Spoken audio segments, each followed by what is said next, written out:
कर्म बड़ ना भाग्य कर्म आउ भाग्य विचार संबंध कौन आज भिडियो जानिबा। जेमिति आमे कर्म करिबा हमर आजिर कर्म कालीर भाग्य को निर्णय करथाय या निरूपण करिथाय। जैसा बोगे वैसा काटोगे। भाग्य हेउची कर्मर परिणाम। आमे जेउठी जन्म होचे जहाँ हमको फैसिलिटी से सुविधा मिलुची जहाँ मौका मिलुची ताहा होची आमर भाग्य। किंतु परिवर्तन मध्य संभव। जदि आपनक भाग्य खराब अछि या बुरा अछि अच्छा निस्वार्थ पर कर्म करी आमे भाग्य को बदलाई पारिबा सुधारी पारिबा भाग्य को। तेणु परिवर्तन मध्य संभव। गहना कर्मने गति कर्मर गति होची बहुत गहरा से समुद्र भली को बुझिबा बहुत कष्टकर। मो निजर कर्म पाई मु निजे ही जिम्मेदार मु निजे ही रेस्पॉन्सिबल तार फल आउ केही भोगिबे नाही मते ही भोगिया को पड़े। तेणु निजे अर्जित कर्म मान आगो को हुआ सावधान। पुनर्जन्म मध्य हमको कर्म माध्यम रे ही मिली थाए। जो कर्मर फल आमे भोगी न पारथांती ताको भोगिया पे हमको पुणी आउ थरे जन्म नवा को पड़े। सेथिपाई जीवन मृत्युर चक्र। इंटेंशन होची महत्वपूर्ण है ना। इंटेंशन आम तापर कौन जोटा कि मो पूर्व वीडियो रे ऑलरेडी कहिछि आपण मानकु। डॉक्टर जणे चाकू नहीं गोटे शरीर को काटिबा एवं गोटे व्यक्ति काहाको मारिबा पाई गोटे शरीर को काटिबा ता पछर इरादा बहुत फरक। तेणु से कर्मर फल मध्य भिन्न एवं ते कर्मर इंटेंशन मध्य भिन्न। तेणु आमको कौन करुचे बहुत भावी चिंती करिया पड़िबा। गोटे सुंदर स्टोरी सुनिबा। कर्म को केमिति आमे आ नुआ कर्म न करि परिबा भल कर्म को अर्जन करिबा एवं कर्म ही कर्म को उत्पन्न करिथाए है ना। एगो बहुत सुंदर जिनस एटा को आमे जानिबा उचित जे मु जो कर्म करछि से आ गोटे कर्म को उत्पन्न करिवो केमति चलंतु जानिबा। आ बुद्धदेव ता ऊपर कोन कहिसंदी।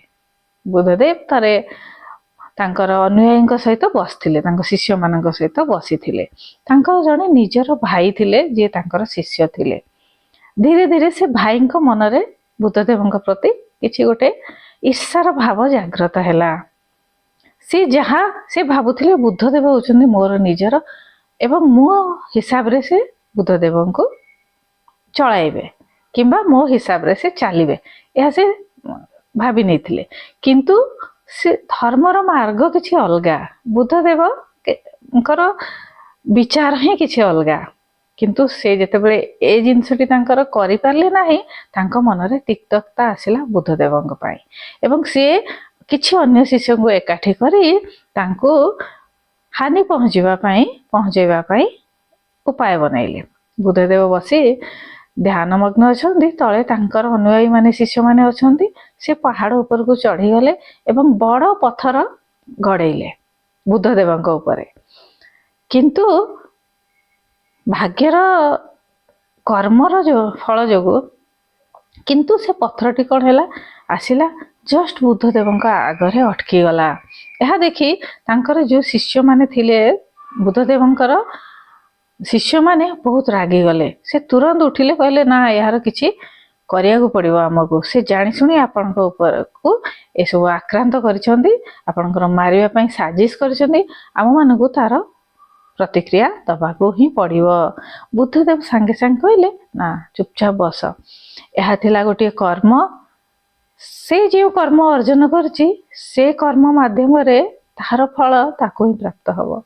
तेणु तुमे माने किछि नूतन कर्म अर्जन न करी शांत होई बसी जाओ। जहाँ हबार थिला से हे गलानी जहाँ घटिबार थिला से घटी गलानी। तेणु कर्म ही आ गोटे नूतन कर्म को जन्म देई थाए। तेणु जेते बेले आमे भी रिएक्ट करूचे आमे भाबी चिंती रिएक्शन करिबा। जेहेतु किछि पुराना कर्म हमर अछि ता जोगु कोनोसी गोटे परिस्थिति आम आगे आसी थाए। तेणु से परिस्थिति रे आमे केमती रिएक्ट करिबा केमती नुआ कर्म को आमे जन्म दबा ता हमको चिंता करिबा कथा। ताकू आमे पॉजिटिव हैंडल करि परिबा फल से कर्म को काटी आमे भल कर्म को क्रिएट करि परिबा जदि आमे नेगेटिव ताकू हैंडल करबा नेगेटिवली हैंडल करबा से जहा जे कला ताकू जदि आमे से भली भाबरे उल्टेबा ताले आमे मध्यम किछि नुआ कर्म को नुआ पूरा कर्म को क्रिएट कले पुणी आमे ताकू भविष्यत पई संचित कले तेणु सब बेले पॉजिटिव रही प्रत्येक परिस्थिति को पॉजिटिवली हैंडल करबा उचित कौन सी नुआ कर्म उत्पन्न न करबा उचित जदि भी आमे नुआ कर्म उत्पन्न करछे ता पॉजिटिवली उत्पन्न करबा भल भाव उत्पन्न करबा यह आम जीवन को शांति प्रदान करिवो एवं कर्मर लॉ ऑफ कर्मा को मध्य से संतुलित करि चलिबो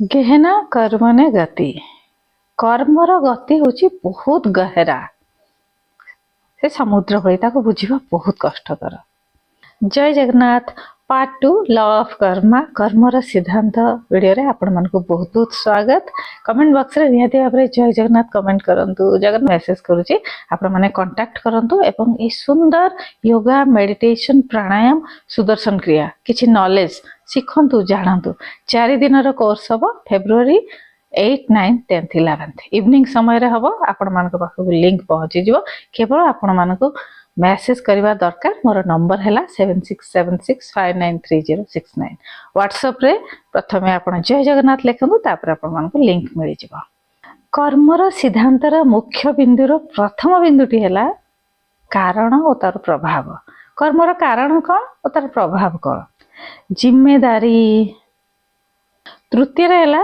संचित एवं प्रारब्ध कर्म चतुर्थ रे हैला पुनर्जन्म पंचम हैला कर्म पछरे थिबा इंटेंशन या इरादा कोन जोटा कि आमे पूर्व वीडियो रे इरादा ऊपर आमे डिस्कस करि चलछे कारण और प्रभाव बहुत सिंपल आमे जदि भलो काम करिबा ताले भलो फल मिलिबो जदि खराब काम करिबा ताले खराब फल मिलिबो बहुत ही सिंपल मो निजर कर्म पई मु निजे ही जिम्मेदार मु निजे ही रेस्पोंसिबल तार फल आ केही भोगिबे नाही मते ही भोगिया को पड़े तेणु निजे अर्जित कर्म मान आग को हुआ सावधान संचित और प्रारब्ध कर्म कौन कई जन्मरु आमे जे सब कर्म करी आछे ताहा जमा हे रही थाए से हेउची संचित कर्म जो कर्म ऑलरेडी परिपक्व हो गलानी फल दबा पई तैयार अछि से हेउची प्रारब्ध कर्म आ हमको से प्रारब्ध कर्म को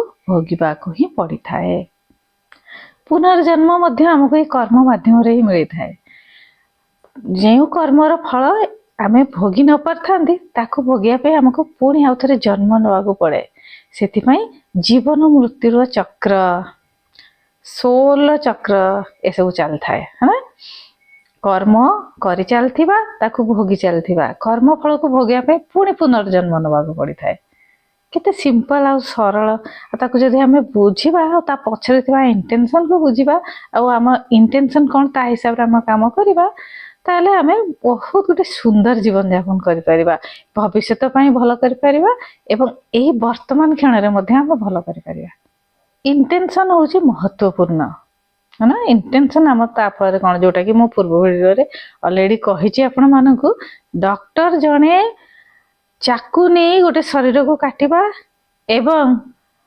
गोटे व्यक्ति कहा को मारिबा पाई गोटे शरीर को काटिबा ता पछर इरादा बहुत फरक तेणु से कर्मर फल मध्य भिन्न एवं ते कर्मर इंटेंशन मध्य भिन्न तेणु हमको कौन करछे बहुत भाबी चिंती करिया पड़िबा कर्म माने कार्य तार अर्थ होची कार्य या क्रिया हमर विचार वचन कार्य अच्छा होची या बुरा होची भलो या मंद जहाँ भी होची तार प्रभाव आमर जीवन उपरे पकई थाए तार परिणाम कौन ना भल कामर भल फल मिलिबो जहाँ हमको सुख प्रदान करिवो एवं खराब कामर खराब फल मिलिबो जहाँ हमको दुख प्रदान करिवो एको नियंत्रण करबा मध्य ठीक है संभव आम निज हाथ रे अछि आमे केमती कर्म करि परिबा सेही हिसाब रे आम भविष्य को आमे बनै परिबा किस्मत तकदीर जहाँ को आमे कहूँ ना